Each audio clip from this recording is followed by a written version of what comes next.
at 5 degrees timing advance in first gear at 1700 RPM,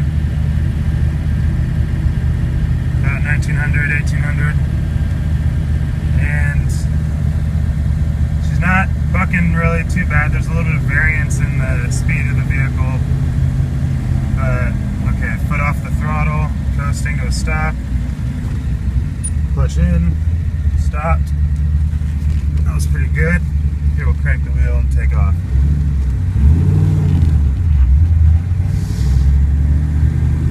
Yeah, not too bad.